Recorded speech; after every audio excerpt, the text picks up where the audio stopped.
साल 1990। भारत का हर दूसरा लड़का अपने बाल एक खास अंदाज में कटा रहा था। हर दुकान पर एक ही चेहरा नजर आ रहा था और हर रेडियो पर एक ही आवाज गूंज रही थी। धीरे धीरे से मेरी जिंदगी में आना। एक लड़का जो कल तक सड़कों पर आम इंसान की तरह घूमता था, आज वो हिंदुस्तान का लवर बॉय बन चुका था। लड़कियां उसे खून से लिखे खत भेजती थीं और प्रोड्यूसर उनके घर के बाहर चेकबुक लेकर लाइन लगाते थे। लेकिन क्या आपने कभी सोचा है कि जिस सितारे ने 11 दिनों के अंदर 47 फिल्में साइन करके इतिहास रच दिया था, वो अचानक बॉलीवुड की चकाचौंध से कहां गायब हो गया? क्यों उस आशिकी के हीरो को एक एक पैसे के लिए मोहताज होना पड़ा? और कैसे एक ब्रेन स्ट्रोक ने उनकी जिंदगी की कहानी को पूरी तरह बदल कर रख दिया? आज की ये कहानी सिर्फ एक एक्टर की नहीं है। ये कहानी है अर्श से फर्श तक के उस सफर की, जिसे सुनकर आपकी रूह कांप जाएगी। चलिए शुरू करते हैं राहुल रॉय के जीवन का वो अनकहा सफर, जो शायद ही आपने पहले कभी सुना हो। मैं दुनिया भुला दूंगा तेरी चाहत में। 9 फरवरी 1968 को दिल्ली के एक बेहद रईस और खुशहाल परिवार में एक बच्चे का जन्म हुआ। नाम रखा गया राहुल। उनके पिता दीपक रॉय एक बिजनेसमैन थे और मां इंदिरा रॉय उस दौर की एक जानी मानी फैशन मैगजीन के लिए लिखती थीं। राहुल का बचपन किसी शहजादे जैसा बीता। उनकी पढ़ाई लिखाई हिमाचल प्रदेश के फेमस लॉरेंस स्कूल सनावर में हुई। सोचिए, एक ऐसा लड़का जिसे कभी किसी चीज की कमी नहीं रही, जिसकी दुनिया मॉडलिंग और पार्टियों तक सीमित थी, वो एक्टिंग की दुनिया में कैसे आया? राहुल कभी एक्टर नहीं बनना चाहते थे, वो तो मॉडलिंग की दुनिया में खुश थे। लेकिन किस्मत ने उनके लिए कुछ और ही सोच रखा था। उनकी माँ एक मैगजीन के लिए लिखती थी और इसी दौरान उनकी मुलाकात famous film maker Mahesh Bhatt से हुई और उस एक मुलाकात ने राहुल की जिंदगी की दिशा ही बदल दी। जब महेश भट्ट आशिकी बना रहे थे तो उन्हें एक ऐसे चेहरे की तलाश थी जो नया हो, मासूम हो और जिसकी आंखों में गहराई हो। इंदिरा जी ने बातों बातों में अपने बेटे राहुल का जिक्र किया और उनकी तस्वीरें दिखाई। राहुल को जब ऑफिस बुलाया गया तो उनका कोई ऑडिशन नहीं लिया गया। महेश भट्ट ने बस राहुल की आंखों में देखा और कह दिया, यही मेरा राहुल है, यही मेरी आशिकी का हीरो है। उनकी आंखों की मासूमियत और उनकी पर्सनालिटी ही उनका सबसे बड़ा ऑडिशन बन गई। जुलाई 1990 में जब आशिकी रिलीज हुई तो जो हुआ वो आज के दौर में मुमकिन नहीं लगता। फिल्म हिट नहीं हुई थी, बल्कि एक तूफान बन गई थी। थिएटर के बाहर मीलों लंबी लाइनें, ब्लैक में बिकते टिकट और वो गाने। नदीम श्रवण का संगीत और कुमार सानू की आवाज ने राहुल रॉय को रातों रात सुपरस्टार बना दिया। आशिकी की सफलता इतनी बड़ी थी कि प्रोड्यूसर्स राहुल के घर के बाहर लाइन लगाकर खड़े रहते थे। क्या आप यकीन करेंगे, आशिकी की रिलीज के बाद राहुल रॉय इतने बिजी हो गए कि उन्होंने महज 11 दिनों में 47 फिल्में साइन कर ली थीं। बॉलीवुड के इतिहास में ये एक ऐसा रिकॉर्ड है जिसे आज तक कोई नहीं तोड़ पाया। न शाहरुख, न सलमान, न आमिर।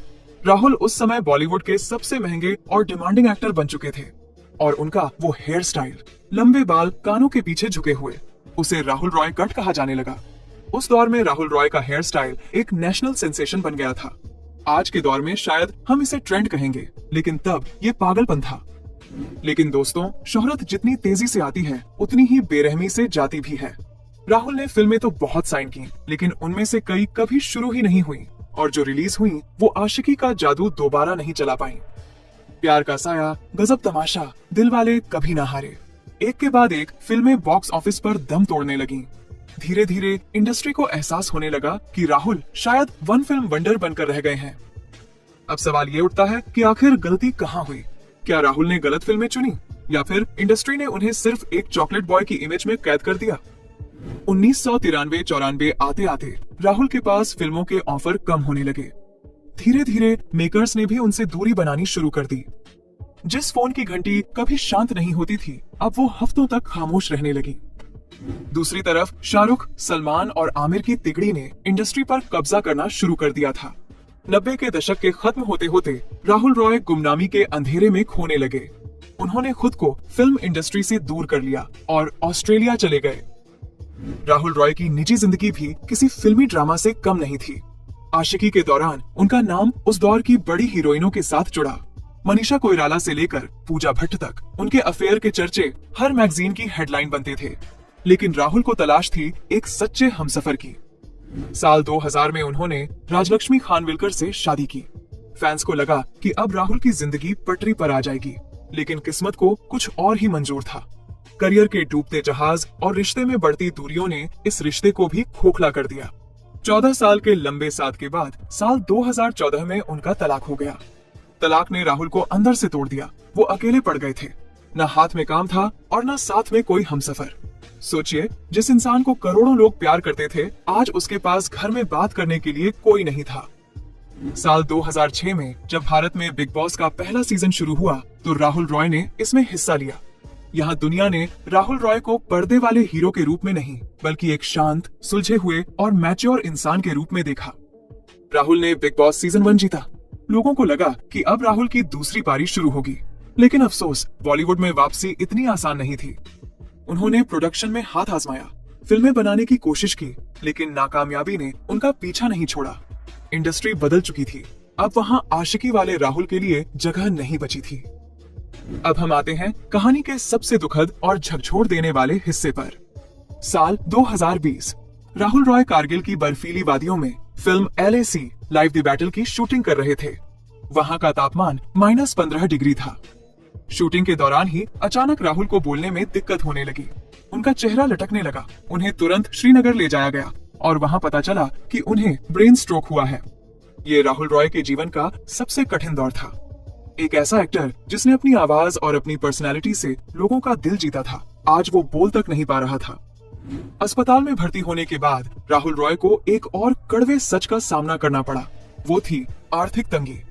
फिल्मों से दूरी और लंबे संघर्ष ने उनके बैंक बैलेंस को खत्म कर दिया था। राहुल रॉय के पास अपने इलाज के बिल भरने तक के पैसे नहीं थे। उनकी बहन प्रियंका ने बाद में बताया कि उस मुश्किल घड़ी में इंडस्ट्री के बड़े बड़े दोस्तों ने फोन तक नहीं उठाया, लेकिन तभी एक शख्स आगे आया। वो कोई और नहीं बल्कि सलमान खान थे। सलमान ने बिना किसी को बताए राहुल रॉय के अस्पताल के सारे बिल चुका दिए। राहुल आज भी कहते हैं कि अगर सलमान ना होते तो शायद वो जिंदा ना बचते। आज राहुल रॉय धीरे धीरे ठीक हो रहे हैं। वो स्पीच थेरेपी ले रहे हैं ताकि फिर से साफ बोल सकें, और वो अपनी बहन प्रियंका के साथ रहते हैं, जो उनकी सबसे बड़ी ताकत है। राहुल रॉय अब ग्लैमर की दुनिया से दूर अपनी सेहत पर ध्यान दे रहे हैं। कभी कभी सोशल मीडिया पर अपनी तस्वीरें डालते हैं, जिसे देखकर फैंस की आंखें भर आती हैं। वो चेहरा जो कभी जवानी की पहचान था, आज जिंदगी के थपेड़ों के निशान साफ दिखाता है। राहुल रॉय की कहानी सिर्फ एक एक्टर के उतार चढ़ाव की कहानी नहीं है। ये कहानी है उस वक्त की जो कभी एक सा नहीं रहता। ये कहानी है उस हिम्मत की जो मौत के मुंह से वापस आने के लिए चाहिए होती है। राहुल आज शायद स्क्रीन पर नहीं है, लेकिन आशिकी के उन गानों में वो हमेशा जिंदा रहेंगे। तो दोस्तों, राहुल रॉय की फिल्म आशिकी का आपका सबसे पसंदीदा गाना कौन सा है? और क्या आपको भी लगता है कि इतनी बड़ी सफलता के बाद भी राहुल रॉय को वो सम्मान और मौके नहीं मिले जिसके वो हकदार थे? अपनी राय हमें कमेंट में जरूर बताएं।